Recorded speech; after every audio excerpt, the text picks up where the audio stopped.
Hello, beautiful humans. Welcome back to the show. I have the honor of introducing Reggie Riverbear to the Lindsay Martinellis experience. Do you want to say hello to our beloved community? Hello, beloved community. What a blessing. Yeah. So, I'll definitely get into the journey of how we crossed paths and how you entered my world and blew my mind, my heart, and my soul wide open in the best way. And we're going to talk a lot about how all of that transpired. But I would love to just hear from your heart through the vessel that is you. Who do you be in the world? Like, how do you describe yourself in 500 words or less? Like, what? Like, I just would love to hear. Who are you? Whoosh. That's a that's a great question. Um, my birth name, I'll start there.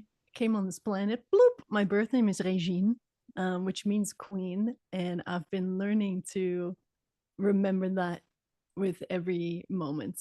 So that's my journey of remembrance, what my parents gifted me coming here. And just right before we started, I was thinking about the place where I was born, and it is a magical star-shaped city. It's like a mandala of earth and water in the shape of a star, and the inner city is the shape of an egg. And right in the middle is Rainbow Street, and I was born on Rainbow Street. And I was thinking about this earth is very new. I'm Dutch. I'm from the Netherlands, and that a lot of the land, the physical land there, has been created. Right, the water's been taken out and it's been created. And I was just thinking earlier, like, wow, it's literally physically new Earth.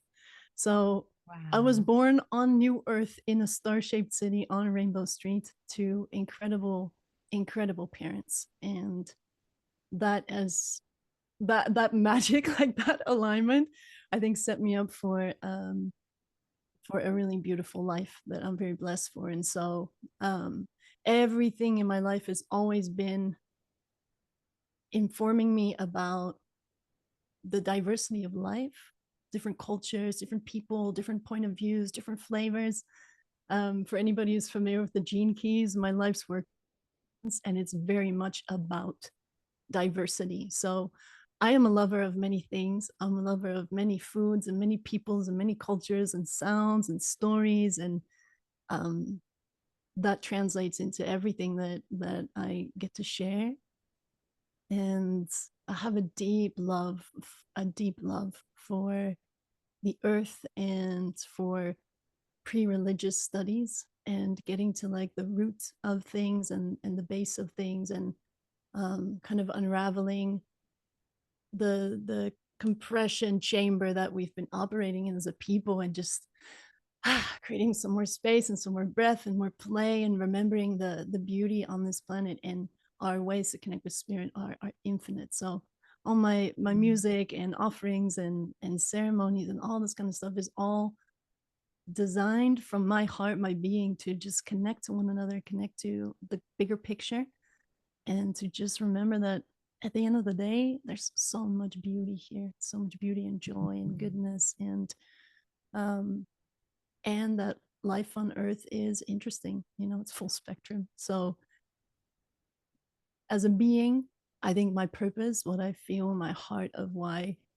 I was constructed and created the way that I was, is to create anchoring points for people of beauty and intimacy and connection, and to do that to the best of my ability.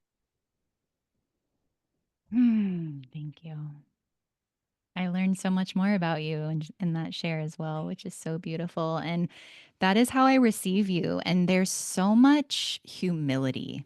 And so you first came into my field in the spring of 2023 with the fluorescence container. And I didn't know much about you, but when I initially connected with you, I felt all of those energetics. Like I felt the star beingness, I felt the rainbow street, I felt the connection to nature, and also this deep humility and this deep presence where you weren't trying to be anything. You weren't trying to be a teacher. There wasn't a hierarchy. It was you sharing from your heart, sharing from your lived experience. And there was this moment of like, yes, like, thank you for reminding me of how I get to serve and how I desire to teach from this place of sharing, not from this place of hierarchy or knowing more. Mm. It was like the gnosis that you are reverberated, right? And it was like an activation being in your presence in that way. And so, so much has shifted. It's been almost 2 years, which can you believe that? Crazy. Time is flying by. Yeah. And I learned a lot about everything that you shared around beauty and Mm. connection and intimacy, but particularly we're going to dive deep into altar work today because I know that is one of your jams and one of the Mm. things that I do believe that you came into this onto Mm. this planet to help anchor into all beings and to really come back into right relation. And I remember hearing you, I re-listened to that podcast episode that you had with Blue Yeah. on the power. Was it called The Power of Prayer? Is that it? Oh, yes. Yes. And so something has been emerging for me around right. So I really want to start, we're going to go deep. My peeps like to go deep, right? Right Let's go. I'm ready. versus right relation. Yeah. And I grew up in a Catholic upbringing. Mm. And so there's been a massive deprogramming around what it means to have a relationship with God, Source, Mother Mary, Jesus. And what you have continued to help me come home to is in the repatterning of right relationship. And so I feel like when I learned so many of the teachings that you shared, I took notes. It's like a shrine, worship, bless you, religion, right. And then I hear altar, devotion, thank you, right relationship. So I'm noticing, I feel, at least for me, what you're helping me through is like the repatterning of those Mm. codes that are no longer serving, right? Like that served a purpose in time, and we are in a different layer of consciousness, a different point in time. So I would love to just let you kind of riff and go there because it's been dropping in even deeper ways, Mm. right relation versus right, and how it feels versus how it looks or what it's or what somebody told you this is supposed to feel like or look like or be for you. Yeah. Wow. Thank you for putting words to that in that way. So clear, like right versus right relation. Yeah. Wow. Well, this is literally, I feel like the foundation of my personal journey. Um, and therefore, I've heard so many times you teach what you most need to learn. And I think that that comes down to, the mirroring. Some of my greatest teachers have come from Hawaii and work with the Ho'oponopono tradition, which is very rich and deep and very, very closely related to this, what catalyzed a lot of my research and a lot of my own personal unearthing, which is that if it is out there, it is in here. Mm. Our heart is the little projector and our life is the screen. And so there cannot be anything on the screen that's not coming from the projector. And this is a huge thing to like let sink into the system when you really, really, really start to work with that level of responsibility. And from my acceptance of these teachings, like, okay, I see the truth of that. That resonates for me. I want to be clean. Then I had to start looking at the world. What is in this world? I'm Virgo South Node. And so I was raised with very strict ceremony, like Hindu Vedic ceremonies, and they're very particular, right? There's 5 petals on this flower, there's 3 candles on this. It's very meticulous, and it's very easy to slip into wrong or right ways to do this. And I'm a Virgo sun, so thank you for helping me get clarity on that too. Exactly. Like So I want to do it right. I want to do it the yeah, right way. exactly. So in her fullness, she's the high priestess, right? Yes. And just the keeper of detail. But I don't know if I can say this word, but in my shadow experience of her, I call her the rigid bitch. And it's just All yes. Everything is sacred on this podcast, so I love it. I might steal that, by the way. yeah, you're welcome to. So I had to start looking at the world and looking at my triggers, looking at the Mm. things that really hit me deep. And one of those, if not the one and only, has been religion. Mm. And I grew up in a very eclectic, wonderful household where we had a spiritual center with the Vedic ceremony. So we had that very actively in our home. My uncle lived with us for many years, and he's half Native American. So he brought all the drums and the animal spirits and the smudging and the monthly rituals to cleanse the house. My mom's best friend is a Christian priest. And so we would go to his church and to his sermons. My best friends were Jewish growing up, so we would be with them. And then I went to high schools with a lot of Muslim communities. So I got very sandwiched in between all of these different ways of connecting with God. And then obviously nature. And the thing that I noticed as a kid was just the right and wrong, right? The right and wrong that comes from religious. And so being older and taking on this responsibility in myself of like, okay, let me look at all of these things that I don't know how to be in right relation with, right? Pono, the word pono, Hawaiian means to be in right relation. Um, and this was the main thing that presented itself to me, was particularly Christianity. And Mm. so I thought, you know what? Okay, I am going to go study, and I'm going to devote myself to finding the beauty here. I'm going to devote myself to unearthing what I can of the beauty so that I can remember it in my own heart, even if I'm not Mm. practicing or have no desire to practice. I want to clean this piece in my own heart. And so it's been a deep journey, and it continues to be a deep journey. But the beautiful thing that this has challenged me to do is exactly what you're talking about, is opening up um, these big conversations in myself, in my work, in my own relationships.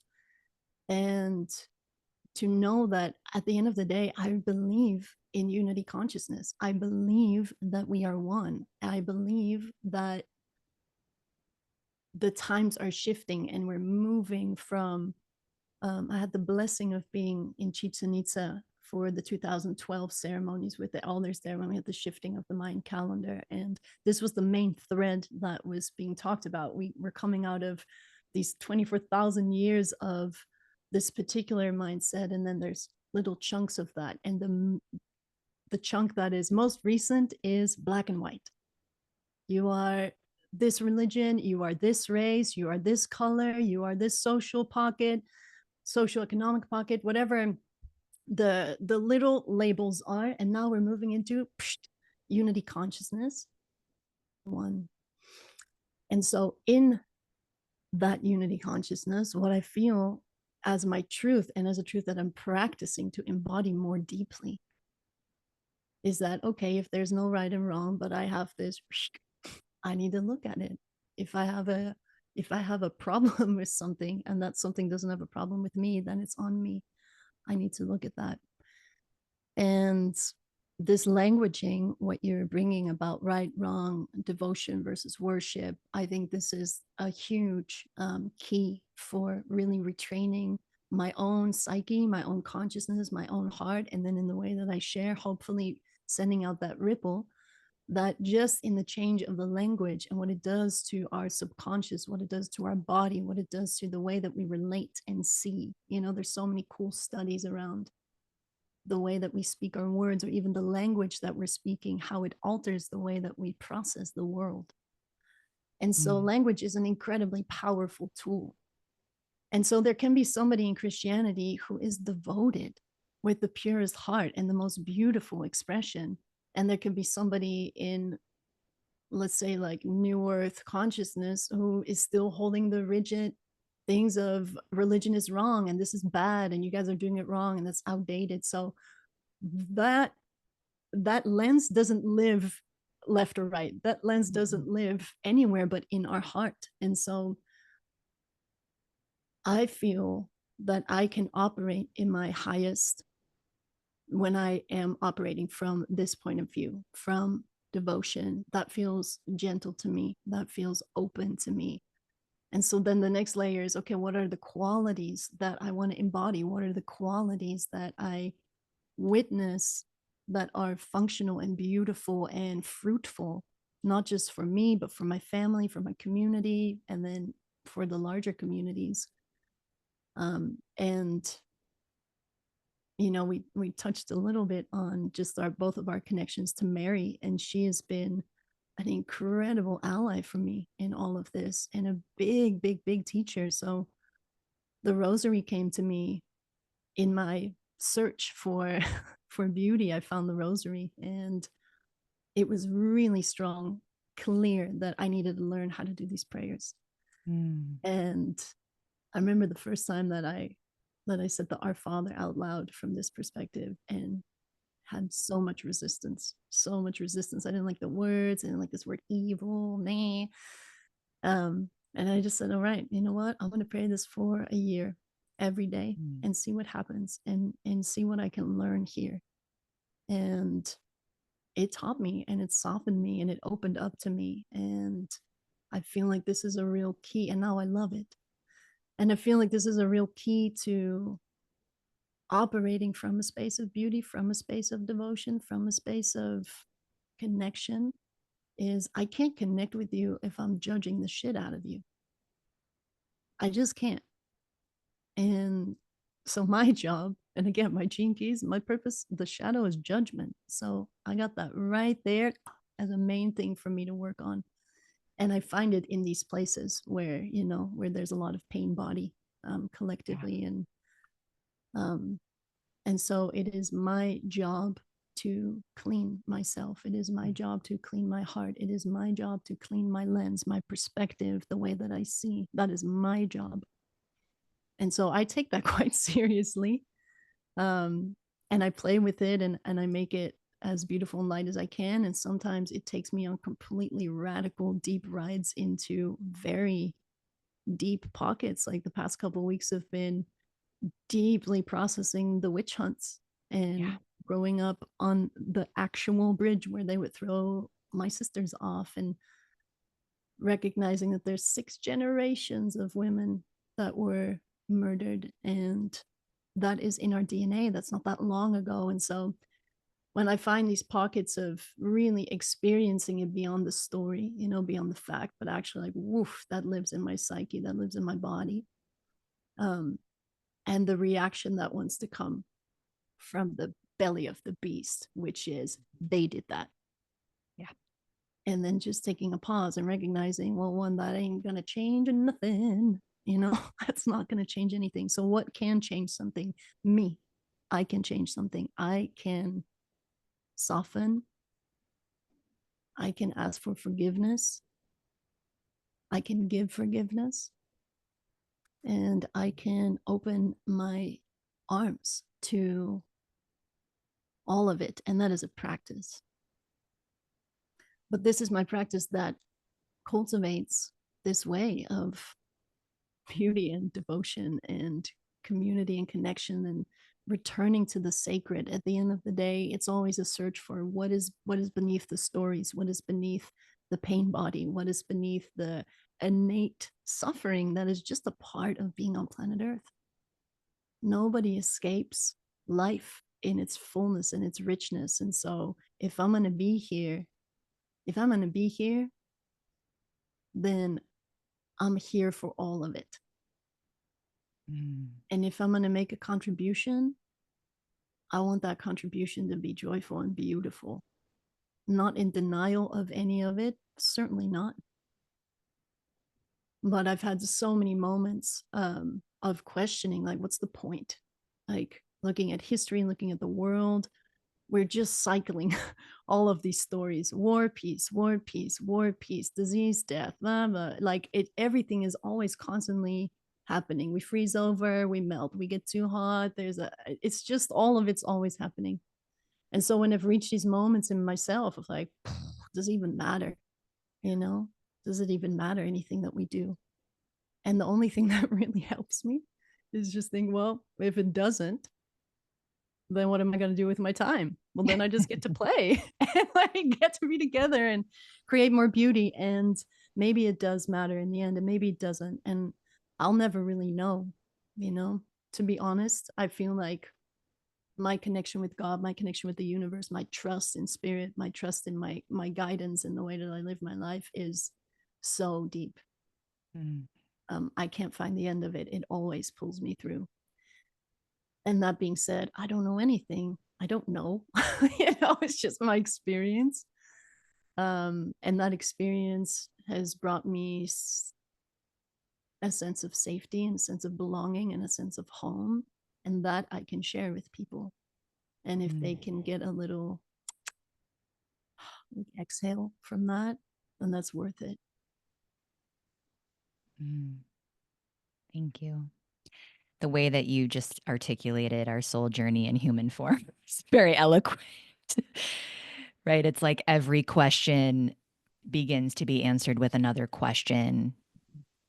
That's what I'm finding in my journey. And there's a softening in that. And there's almost a relief. Like there's radical responsibility and also this relief in it's not mine to carry at the same time. And it can be very disorienting and very confusing. And so thank you for sharing that. And my question for you is, well, first of all, the alchemy of what you created with this invitation into feeling the witch hunts and the witch wound that runs deep in the core of all women who roam this planet. And I believe it's all beings, right? Like we're all connected to what I believe was essentially the Holocaust of women. And it wasn't that long ago. And it's not talked about. And we're feeling it and we're seeing this resurgence. And I mean, when you shared that song on Instagram and that's how we reconnected, it was an anthem from that radical responsibility in what is my part and how do I get to show up and how do I get to alchemize this and how do I transmute victim consciousness into Joan of Arc energy, into courage, right? Into like leveraging that and catalyzing into that into something more meaningful. And it inspired me. And it's like, that feels like play to me, right? It's like if I can be in that energy, what a world would be that we would live in. So I didn't realize, I know that you kind of mentioned in your post. So if you haven't seen it, I think it's pinned on your Instagram, Riverbear_medicine, right? That's right. I know it's blowing up on the socials. So clearly that was the alchemy of what I believe your soul was transmuting that hurt into beauty, that pain into magic, and the amount of people that are resonating with what you created because of your willingness to go there. And I think that's a very, very powerful conversation that we get to dive into. And so if you want to share anything around what you were moving through in your process and what's been happening on the other side. And then I think it'll be fun to kind of go delving into the altar work because I imagine Sure, that yeah, and your altar has played a role in this. it certainly has. Yeah. Thank the heavens for music. I'll Yeah. start with saying that. And I am so incredibly grateful that that gets the kit because it's always the last piece when it integrates, like, boop, there's the song. And then I know, okay, that part is done. Yeah.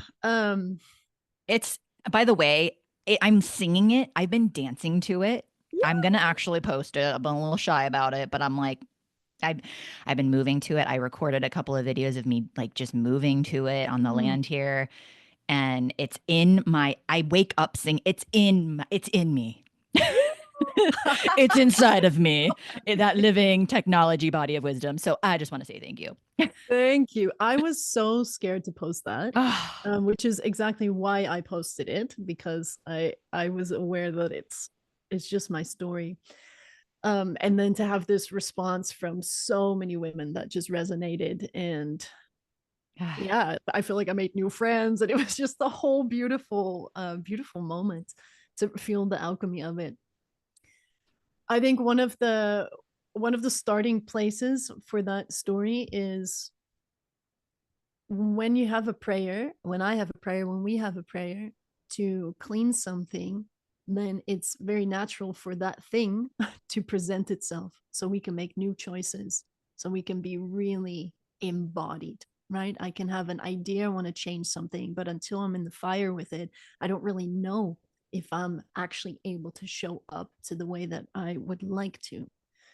So this happened for me with the faith story and with Christianity. And I got this year um, exposed to just some radical layers that I have heard about, that I have seen on TV, but that I didn't even really, to be honest, I didn't realize that radical thread is a real thing. And it came really close in my personal life, and it scared me. It scared me in the sense that it's like a wildfire. You know, there's no logic in that space. There's no rules in that space. There's no law. It's like a lawless land of hatred. Yeah. And I took the most of the year just very quiet and just listening, like, wow, okay, I've made this prayer and I teach the rosary. And when I do that, my part of what I share is I do this because I know that when we say these prayers from a place of purity, from a place of beauty, that they can strengthen in their truth, and they can start to help clean up this collective wound of the religion. So it's an offering. Yeah. Um, and so in doing that, the wound came closer to Mm. to present itself. And I won't go into the details of it. But yeah, I got an up close look, and I realized that in me building this 7 month altar work journey and it being very pre-religious, earthy, there's elements that can feel more shamanic, like we're working with the animal spirits and we're working with the directions, and all of this, all of a sudden this whole year I got to put on the glasses of somebody who sees that as evil, somebody who sees that as witchcraft, somebody who current time sees that as something that needs to be eliminated from the earth. And so in getting the call to really gather all of the gifts I've been given and to pour it all into this 7 month initiation, simultaneously I was presented with the epitome of the mindset of what would have been the witch hunt. Yeah. Um, Eradicating you and your teachings and your body of knowledge and wisdom. Yeah. exactly. And so I got to really work with that. And Whew. by the time it came around to actually sharing, I completely had to just take a moment to recognize that I was really scared of the consequences. I didn't know what was going to happen if I would share. I didn't know what would happen to um, the people who are involved in the story. Mm. And I had to choose real time in my body, in my heart, in my womb, that I believe in a new story. And that new story can only manifest if I share from a place of that just true for me. I'm not doing it to prove a point. I'm not doing it to counter. Um, I am just having to follow my directive and trust in my own guidance and trust that this is the medicine and that there can be healing, there can be union, there can be togetherness, there can be softening at the end of it, but that can only happen if I stay true to myself.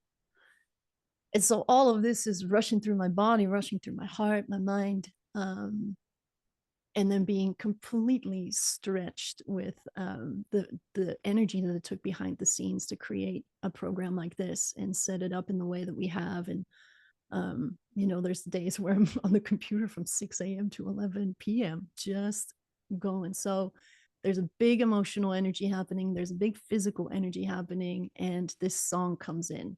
The witches are alive, or the goddess is alive, and the witch and you burned us. And the text it's beautiful, but it's also very confronting.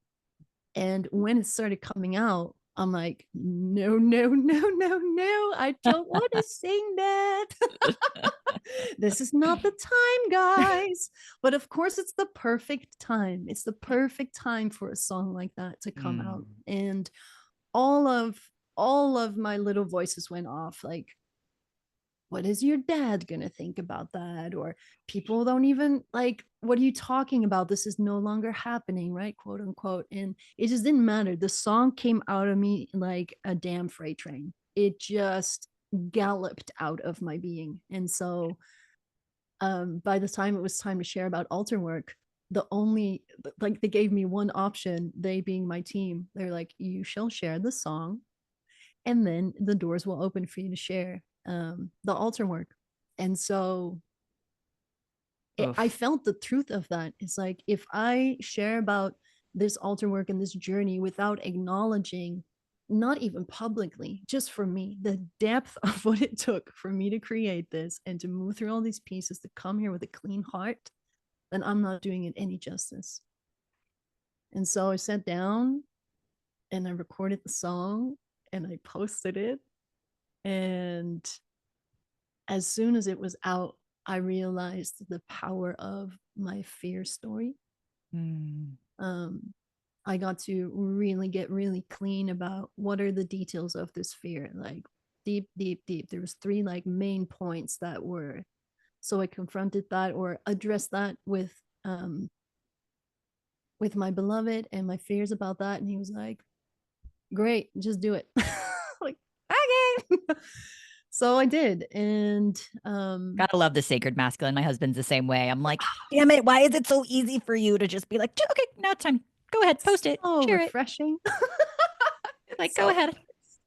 Mm. Yeah, and so here we are. It opened up Ugh. our connection and many Oh, beautiful conversations, and it really just felt like the moment of coming out of the process, coming out of this conversation, letting it be, and realizing that, again, like, what is my responsibility? My responsibility is to follow my directive, and that's as simple as that. And this was my directive, and everything's fine. yeah. Like, Mm. there were no consequences that I was afraid of that would happen. And so um I got to also Mm. just again feel the truth of that. Like, always the scariest moment is before the actual thing, and then after it's usually not that scary.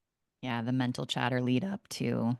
For Well, sure. because it does. It in I would imagine in your body it felt like I am going to die if I post this video and Mhm. expose yourself in that way. And what a beautiful, I mean, I'm inspired by it with my own work. I mean, I've been moving. Like how I alchemize is through embodiment and Mhm. dance. And I've been dancing to the song and moving it. And honestly, you want to know what I got? And now I'm like, shit, I shouldn't be saying this because I'm probably going to get to hold myself to it. Is as part of like marketing this episode is show your alchemy of the song in your own way. That's true for Let's you. go, Wendy.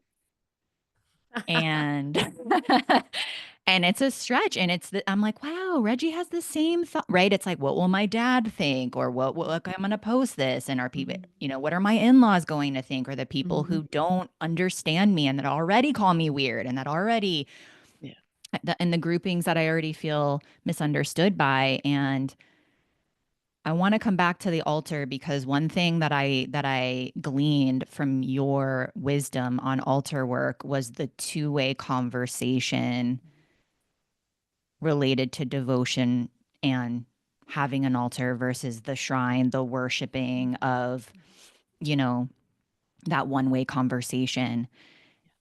And what you just expressed, I believe, is what so many of us are seeking is how do I know?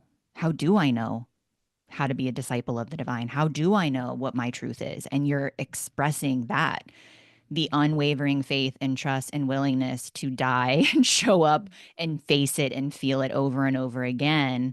Yeah.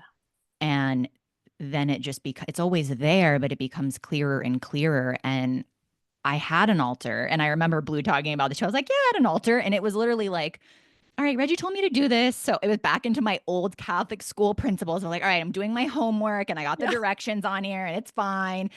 And it took time to really be in that right relation. And some days it was like, I don't hear anything or I don't feel anything. I don't know what I'm doing. I'm fumbling my way through this.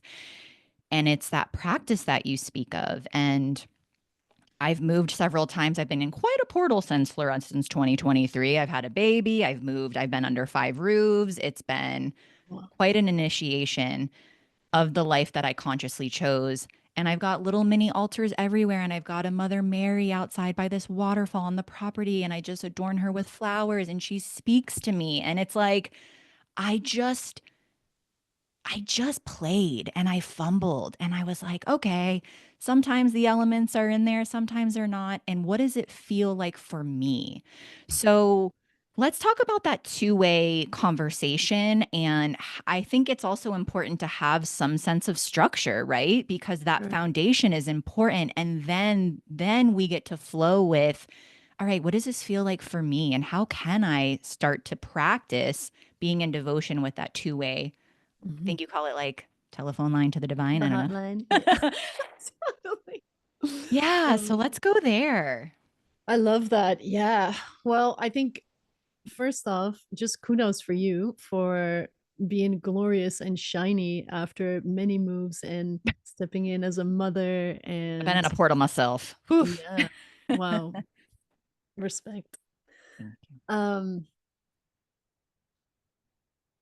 I I see my altar as a relationship, like how I would view a relationship with a person, in the sense that you can have an immediate connection, it can be easeful, but it always, no matter what, takes time to build trust and to learn what's available and what's not and where the growth is. And one of the things that we know from our own relationships is that time and devotion and just being there and being consistent generates trust, generates a conversation. So similar with the altar, some of us are easy access to the subtle realms and hearing all the things and seeing all the beings. And some of us are not designed like that initially. And it doesn't matter.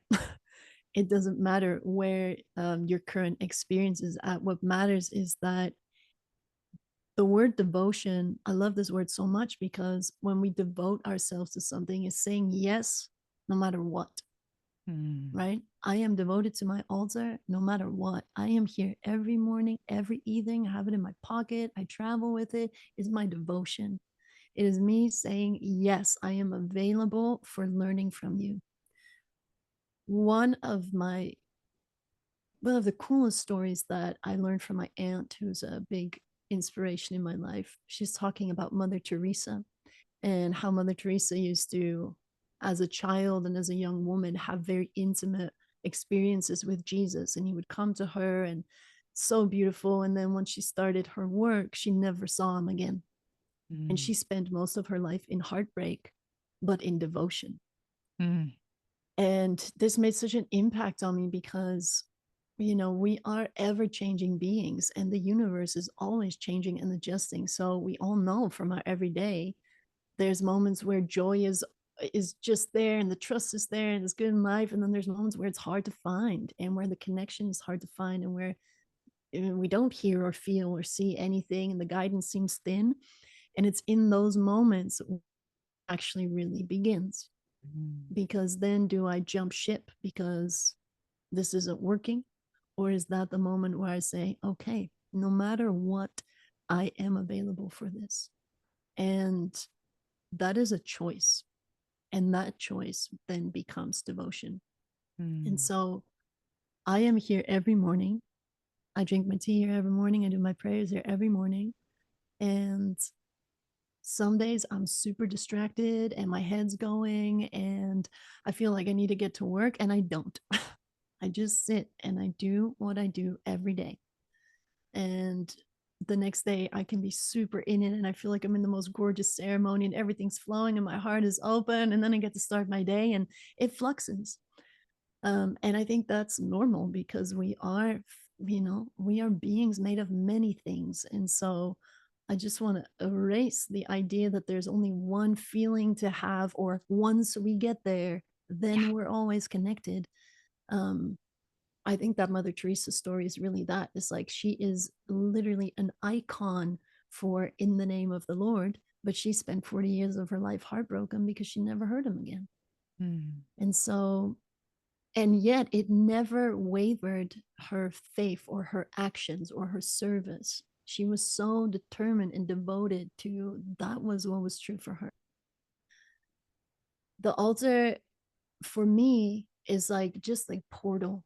It's like here I am, here's divinity. And obviously we don't need a physical space. However, we are physical beings. We are in a physical space. And so it helps our mind, our heart to have this beautiful portal. And on top of that, once we start to really feed our altar, meaning when we first open an altar, if you just have your beautiful things, then it's just a collection of beautiful things, which is nice on its own. However, when we show up to it day and time again, we start to energetically feed this thing. And Mm. this is measurable, right? We're so cool with science now to know, like, okay, if we pour energy into something, it starts to vibrate differently. So, from this perspective, for me, I feel like the altar becomes the anchoring point for my being to connect into, to say, okay, my directive comes from this space. My Mm. directive comes from just witnessing and listening.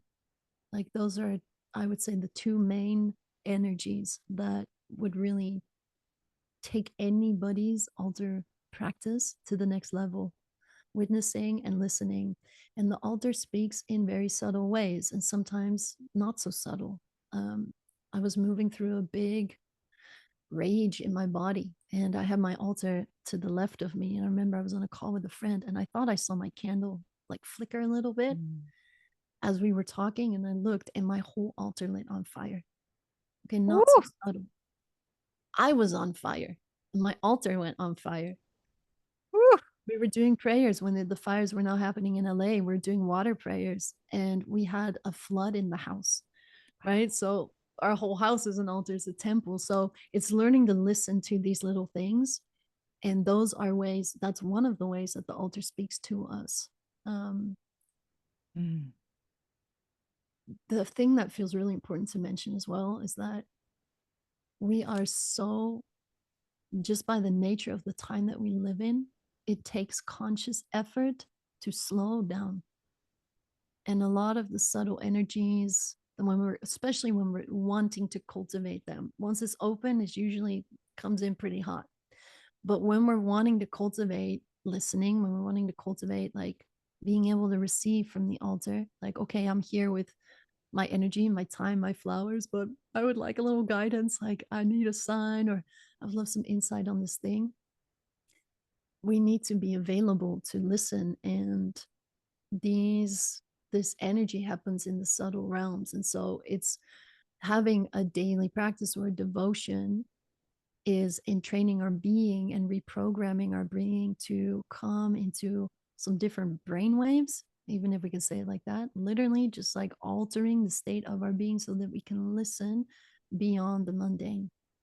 And this is Mm. what the altar helps us to do, right? We have, you can have anything on your altar that you would like to commune with, and the more that we show up to the space, the more that the gate opens, the more that we get to pour our requests and our prayers and our blessings in. And then the gate is also open from the other side. And so the guidance can come in. As you were saying before we got on, like, wow, there was so much directive coming in. Oh, Mother I Mary didn't have to coming in plan a hot. thing. Totally. Yeah. It's like, yeah, I didn't mean to So, interrupt, but it was oh, just so yeah. funny because this is where it gets to be so fun in your service work where it's the witnessing and the listening, like you said, of Mother Mary's got me and she's who wanted to come through and it wasn't coming from my mind. It was like, no, this is the medicine. This is what gets to unfold. This is the conversation. Mhm. And that again, it's like, cool, take the pressure off. All right, I'll write it down. Thank you. Totally. And I think one of the pieces that you said in the beginning about the humility, I Yeah. think this is a huge key to anything. um, but in this way, it's like the difference between commanding and demanding, for example, is like, Mm, if I am just starting to open myself up to these ways, if I'm just starting to open an altar and learning how to read, like, we gotta have patience. And it takes humility to be patient. It's like, it's not gonna happen because we want it to happen. It's gonna happen because we allow it to happen. yeah. And that allowing might take much longer than we are comfortable with. And so it's definitely You said mess with the magic on I think a previous teaching or episode. It was like uh, when you mess with the magic, like right, are you going to show up naked at your altar, which is really yeah. where are you overstepping? Where are you trying to force your way and stronghold Mhm. your way into what you're desiring or the questions that you'd like answered or the clarity or Mhm. whatever it is. Mhm. I love it. Mess with the magic. I'm like, yep. How many times a day do I still mess with the magic? Right. It's a Right. constant practice, like you said. And I love what you express because we're in this world, right? We're in the Aquarian age, which is information. And right, Mhm. we have these devices that are constantly pulling our attention away from the subtle ethereal realms. And it does, it's almost like we got to go even deeper in the devotion and claim it even more. And because it's hard, like we're in the right, there's technology and there's all of these things that are pulling our attention. I'm a mother now. Talk about being in a portal of distraction Mhm. and the number of times that I've moved. And I remember, like, at first it was like, all right, I got to do this thing. But then it was like, no, I get to have an anchor point. And we know through right? It's science, it's personal development, but we know that when you're able to create something that anchors you, that you can continue to show up over and over again, even when you don't feel like it, even when you're at your knees Mhm. or you're going through something devastating or you're distracted or there's a lot going on in your personal life, what you drove home in me in such a beautiful way that has never left me is that two-way line of communication, the anchoring, the listening and the witnessing, and the unwavering trust in what is, no matter what my mind is telling me and no matter what is happening in my external world. And so I really just want to have so much thanks for you for doing this deep work because I know it's not easy. Thanks, Mama. Yeah, I it's so good. And you know what? It gets to be nourishing. I think that's Yes. also something that I love about the rosary. Is that the rosary is literally designed for life, made to be stagnant, sitting in our sacred space, being quiet with no distraction is actually literally the simplest prayer with a couple beads that you can do when you're doing your dishes or when you're feeding your babies or when you're driving to school, when you're doing your thing. It is an active prayer for life. And the devotion comes into, can I just bring my mind there? You know, can I do this? Can I live my full life? Can I be a mother of 6 children Mhm. and still find the flow? Can I still connect into the Divine Mother? Can I still connect into to spirit? And I think this is a huge part of the practice. So the moments where we get to just be quiet and sit at our altar and have complete focus, those are such precious moments. And then the moments where we actually get to like just connect into God while driving, while doing dishes, while changing diapers, those might be even more precious because that's where we start to receive the nourishment in return. You know, the calm that I feel in my body when something is happening and I just do a couple Hail Marys, my whole system slows down and I can be more present for my life. So I think this is part of the two-way conversation is not just giving, it's also receiving. How can this practice nourish me in return?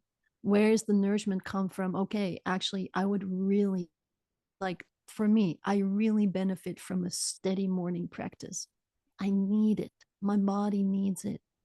And then there's moments where that's actually not what I need.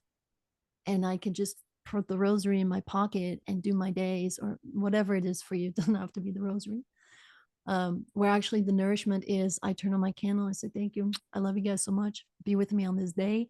And I go about in my day. So Yes. listening to our own needs, knowing that the connection is not determined by the The things. production. Yes, exactly. It's beautiful and it's powerful and it's valuable, but it's not the only way. It's not the Yes. one way.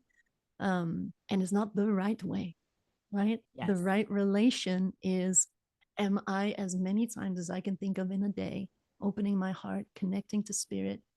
And if I don't know what that means, it's literally just finding a moment to say thank you. Thank you for my life. And really actually taking a moment. It can be 10 seconds. Put your hands on your heart. Thank you for my life, no matter what is happening. Ooh, life is Mm. precious. And just that can be enough to just boom, click us back into a bigger picture, into a softer space, into a more connected space. Yeah, I feel like we're definitely calling in simplification in so many ways. And I feel like that's so much of what this show is about, especially now that I am a mother with a 1 year old, is the simplification of spirituality. And really, there is no separation, right? Of if I'm at my altar or if I'm with my son or with my husband or podcasting. And I would be curious if you could answer this question as we dive into your beautiful offering that I would love for you to share is those anchor points, right? Like that bookend my day have helped create that stability of that devotion and showing up and that commitment over and over again. And then I got to bring it into when I'm doing the dishes or when I'm taking a walk with my son. I felt like it was a bit harder, right? It's like harder to have that like pattern interrupt when I'm going about my day and life gets messy and busy and other things are pulling at my attention. But having that anchor point to bookend my day, morning and night, helped create that foundation, which felt like that structure that I felt like I really needed to start to feel it and actualize it and embody it. And then it's like, oh, right now it's all the time. I was cleaning up. I was going to do a podcast episode about this. I was cleaning up my dog's shit Uh-huh. outside and I had an influx. I was just outside. It was a warm day, one of the first warm days we had. I was just cleaning up poop. The baby was asleep and I felt so connected. I was having so much fun. Information was pouring in, and it was just this monotonous thing that I do once a week. It was this meditative thing where I'm like, wow, could this really be it? Could this, is this it? Have I cracked the code? I mean, you're literally cleaning up the shit. I mean, that's what it's all about. Right? And so I'm like, wow, I've been overcomplicating this, but I'm curious to know. I saw you nodding your head.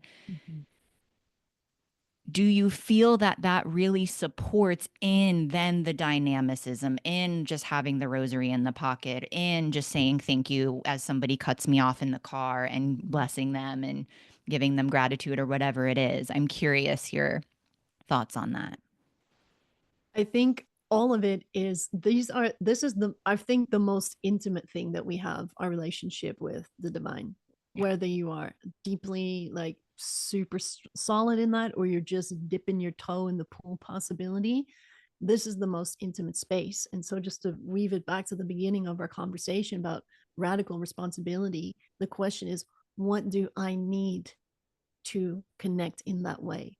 And if the real answer is, wow, I'm kind of in and out, then yeah, commit and do the next 40 days. I'm putting my butt in front of my altar or on my yoga mat, or I'm dancing every morning, whatever it is for you, and commit. Mm. The sacred commitment. The commitment is for you, right? The commitment is for me. It is for my being. God's always there.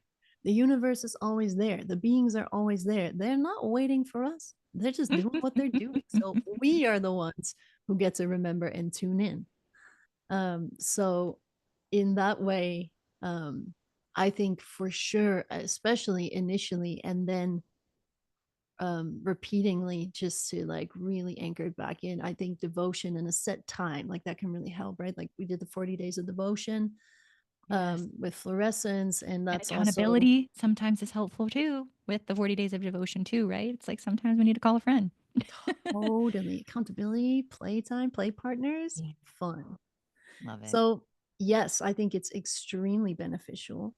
And again, at the end of the day, it comes down to what is really true for you, for this person, right? For me, this is my happy place. I want to be here every morning. And I've had through 40 days of devotions where after 10 days, I'm like getting itchy and I just want to do something else. Mm, Then I go anyway, because most likely there's something waiting for me there that my subconscious is avoiding.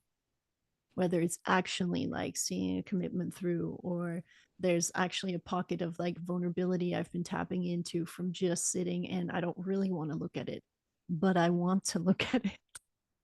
yeah. Oh my So gosh. it's holding ourselves accountable. And I think that's one of the biggest gifts we can give ourselves, is to understand that this is the conversation. The conversation is everything is always already there waiting for us. There's no forces in there that are like, well, I'm not going to give her that blessing. She didn't come to the altar.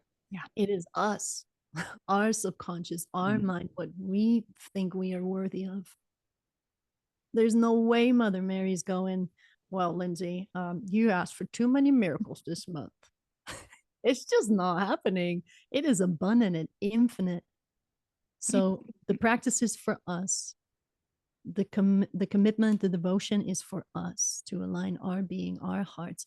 And, there's beautiful science behind it. 40 days helps retrain the brain. So you get to create a new habit. Like there's actual um, proof, so to speak, on why it would be a certain way. And that's really beautiful to dive into if you're a more intellectual person, you like those kind of facts. And if you're full heart being baby, then just commit and get the structure in and lean into that piece. Mm, thank you. Okay, so Mother Mary is very loud in my ear and wanting me to share what her message was for me today so that I could support all of you. Your attachment is what exhausts you. Period. And my life's work sphere in the gene keys moves from exhaustion to divine will through the path of resolve. And so much of it is about the softening. And I was attached. I recorded a podcast episode today. My mic wasn't on. My baby was sleeping. Time is of the essence in this motherhood portal. And I was like, I had to scream into some pillows. Like, I really, and then I went out to my altar, my outdoor altar. And that's what she said. And I, um, I do want to thank you, Reggie. And I think this is what she wants me to express to you is that I didn't feel connected to the church. You know, I grew up Catholic and went to Catholic school and I didn't feel a resonance. And then all of a sudden, I found the goddess and was like, oh yeah, I'm done with all that. Right. And then Yeshua came to me in a ceremony out of the blue and blasted my heart wide open. And I will never forget that experience. I wasn't expecting it and I wasn't ready for it or prepared for it. And that's what initiated me into my deep, deep, deep healing of what the church and religion and Jesus means to me. And you entered my world and I busted out my great grandmother's rosary after after meeting you and our worlds colliding and you sharing the way of the rose and what it actually means at its root and at its core. And I don't believe I would have done that if I hadn't met you. And it anchored me in deeper ways to where was I pushing this thing away or saying this wasn't for me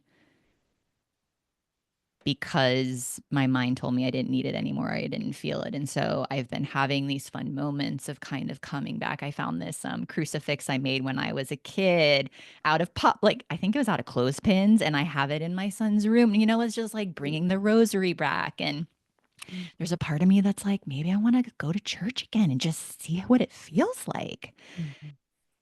And I've also found that it's reconnected me to my family, where for a while I was like, I call myself the light sheep, you know? I felt different and I felt ashamed.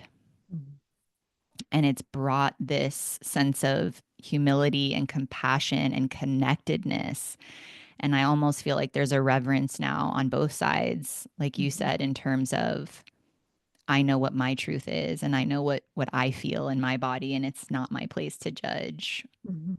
who God or Jesus or Mother Mary is for other people. And so I just want to thank you for just the fact that you shared that, when I see you, I'm like, oh, it's easy for Reggie. Like, this is just who she is. And for Mhm. you to express vulnerably the Mhm. places where you meet yourself at your Mhm. growth edges and where you Mhm. feel terror Mhm. to share your body of work. I just want you to know how it's deeply impacted me.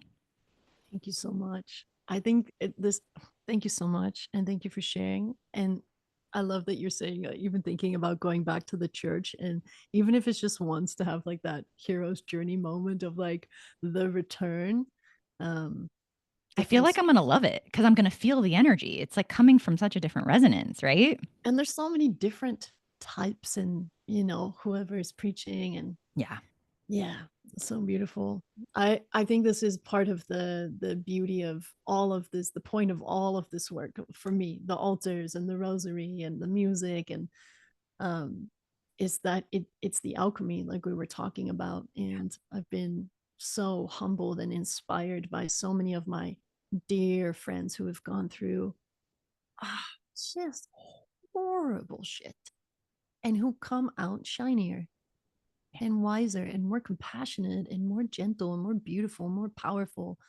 And I used to get a lot of comments like, well, everything's just easy for you. I don't even know what to say to that. I've had a very full spectrum life. But I really believe that it's all here for a purpose. It's all curriculum. And so um I'm very grateful for the depths, and I'm very grateful for grief because I really believe that it carves us out, and shows us the pockets where love is gone. And grief just has a particular way of taking us to the depths of the depths of the depths, where the true love really lives. And then just to bring that back to the integration and then to our offerings and our relationships and our lives, and just to keep this cycle of transmutation and turn it into service. Like at the end of the day, once we are whole again, even when we're not whole yet, but once we're available for a share, it's powerful because, like we said in the beginning, like eh, nobody escapes human life. Nobody, nobody, nobody, nobody, nobody. Mm. So let this work stabilize us and give us a place to come and receive and be nurtured and lay down and have a good friggin' deep sob, get it out, and be safe at the feet of the mother, the father, whoever, all of them. Yeah. Thank you. And if you're desiring a little extra support in that generating of stability and anchoring into your altar, Reggie has a beautiful offering that we've kind of woven throughout this conversation, which initiation, perhaps because you were in quite the initiation and you're going to be going through in depths, creating an altar from the foundational levels and the why, which I believe is so important to understanding that two-way connection Mhm. and feeling, Mhm. right? And that the altar is alive. So, yeah, tell us about it, and I'll put everything in the show notes. But I would love to hear again from you what this course means to humanity and how it can serve during this time. Thank you so much. Yeah, it's a 7-month journey called Altar Work the Initiation. And we're working with the 7 directions and building 7 altars. So each month is devoted to a particular direction, and literally the east, south, west, north, the above, the below, and the within. And these directions have been worked with, acknowledged, recognized throughout time, as long as we've been here, in all different cultures, because they are the laws of creation. They are the unchangeables. They've never been owned, they've never been twisted into something that they're not. They're just pure codes of information. And so we're working with this on a spiritual level, on opening ourselves up to the teachings to understand the building blocks of creation, aka the building blocks of our experience.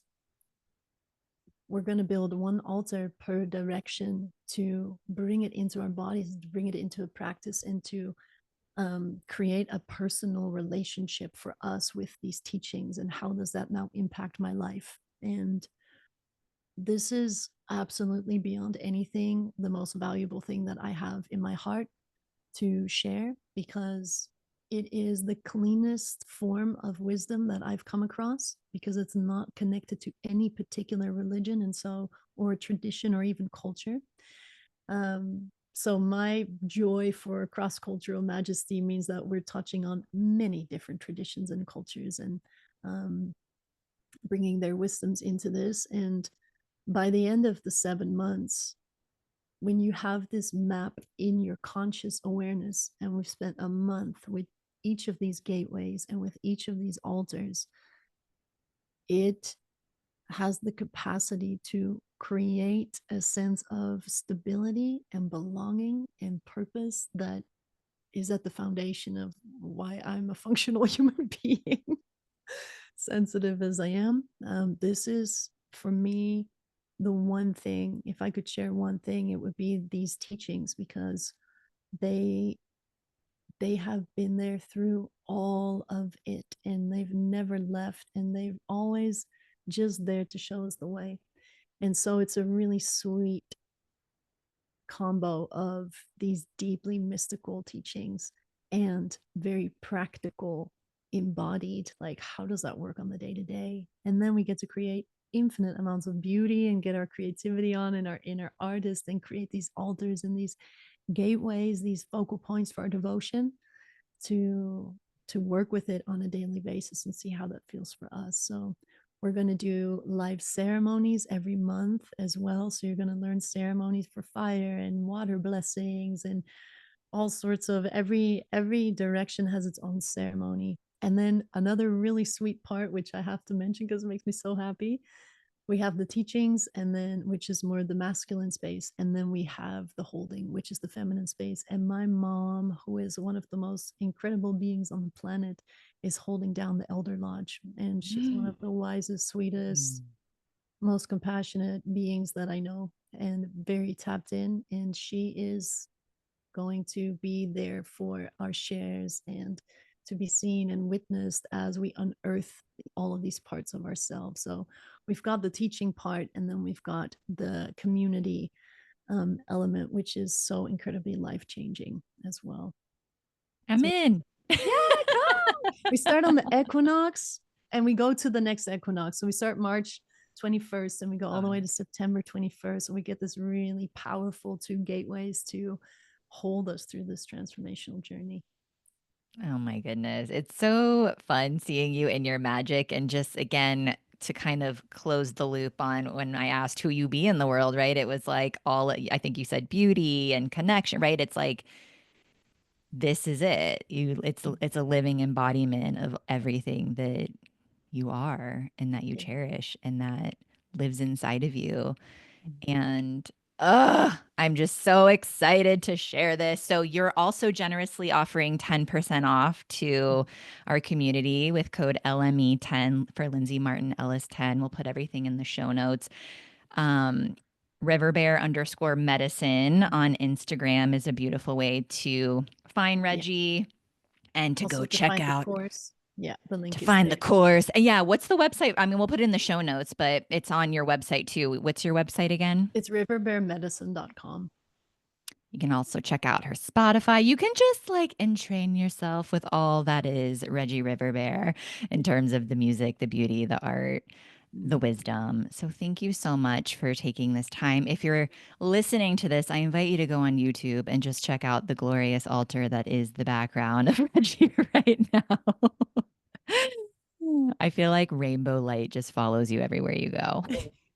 Rainbow Street baby. Totally. Last year was such a hard year. And then I did my little recap for the year, which I'd never done before. And it was just a glorious rainbow movie at the end. And it was like, okay, even if I don't feel like it, it's always there. It's always just there.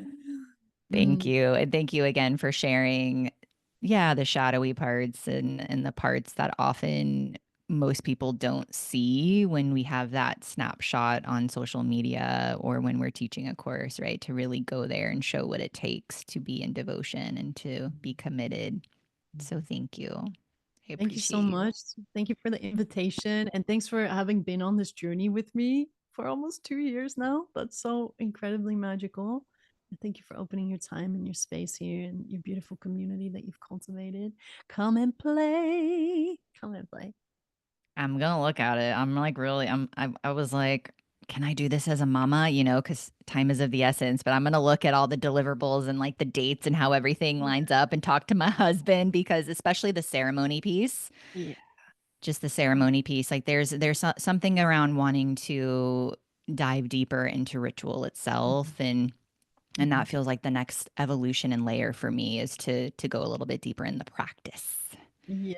Let's go. And can we do a pinky swear right now that you're gonna post I'm your like I'm dance like, video? how do we do it? Virtual. I know where you're asking me. I'm talking I'm about the getting dance video, I'm Lindsay. getting shy. That's why Look, I I said posted it. that song thinking I might die. I Yeah. if I jump, you jump, girl. Let's go. Well, and I want it to anyways, yes. I just see it spreading like wildfire because I can reshare that I'm like I can just see it. It's going to go viral in the best way. And I do. It's an activation and the fact that you shared that you were terrified, I get to do what terrifies me. And whenever I share what terrifies me on social media is the most engaged posts I ever get and the ones that deeply touch people. And it's because I'm in my truth and I'm in my essence. And so I get to stretch as well because you stretch. So thank you for the invitation. I'm going to do it even though I'm scared. It's gonna be fabulous. Because also it's like, it's an intimate part of my life that I don't often share publicly. And I've done it in these little pockets of time where for me it's like I go in waves where it's like it's time to show myself again. And it's more about can I be in my fullest expression and not be ashamed and not care what people think, which is a really hard thing because sometimes people are really mean on the internet. It is, but it's also the like real program. Even what you said coming out of the Catholicism is like shame is like right there at the top, the number one. So in you posting your dance video, it's also you offering that, that piece on the altar. It's like, okay, actually, I'm free. I'm a beautiful woman and I love to dance. And here it is. And this is me dancing my prayers and Yes. this is prayer to me. Yeah. Yeah. So, all right, I'm doing it. I'm gonna do Yes. Tag me.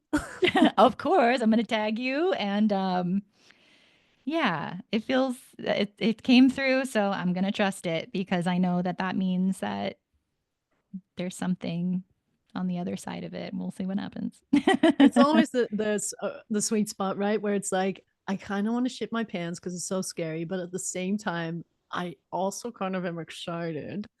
And it's like that little moment where the magic happens.